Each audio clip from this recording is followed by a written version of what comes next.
Thank you, Mr. Chair, and I join everybody in thanking each and all of you for your incredible service. General Healy, I share all of the sentiments. I think among many accomplishments, you've just been a really good partner with Congress. I think that's a skill to treat this as a true partnership, and you've done that, and maybe that can be one of your next jobs is consulting on partnering with Congress, assuming you want to have anything to do with us.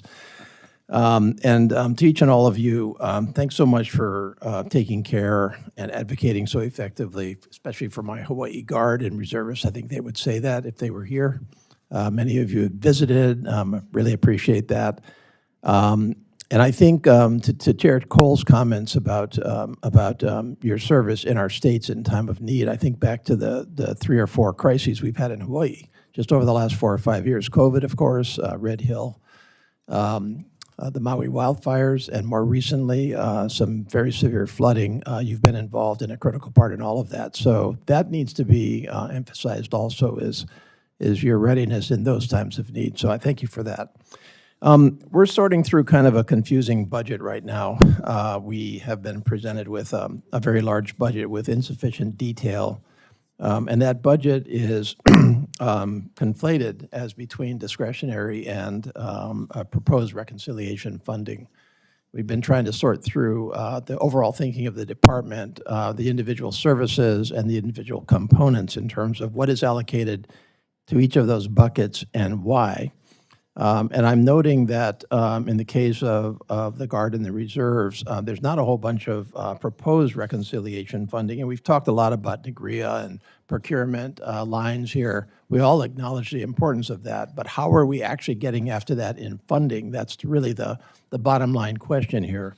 And I'm just trying to piece through the little information that we have already. And I don't think that there's any FY27 proposed reconciliation mandatory funding for any of you, with the exception of the Navy.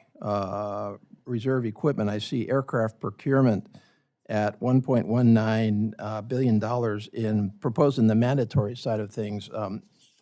Admiral, do you know what that's for and why it's in reconciliation as opposed? And by the way, you've got a big lump there as well, $1.755 billion in the discretionary budget. But why are you loading some of that into reconciliation, and what is it? Congressman Case, I appreciate the question. As I look at the president's budget and looking at the two pieces, I view that as two bills, one budget is the way that I see that. With regards to replacement of C-130s for us, it remains our most critical requirement for the Navy.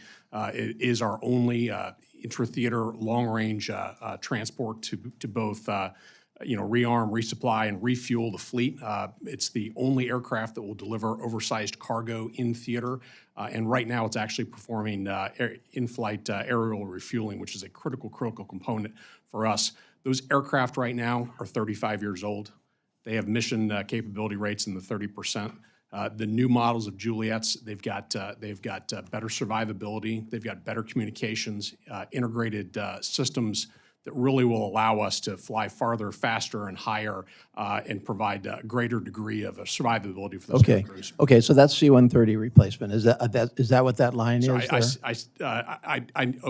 I'll take that question for the record. Okay, and in addition to the question, why the distinction between discretionary and reconciliation? Is that a contingency plan in terms of congressional funding, or is that phased, or what? That's a rhetorical question for now.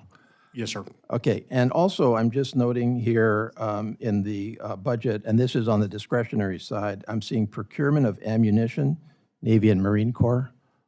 Is that in your, and it's listed under Guard and Reserve. So is that you, and what kind of ammunition are we talking about? Is that related at all to the Iran war, or is that a normal replenishment, or what? Sir, I can only speak to the specificity around the reserve. I'm not familiar with the details, but I'll work with your staff and take that as a follow-up, sir. Okay, thank you very much.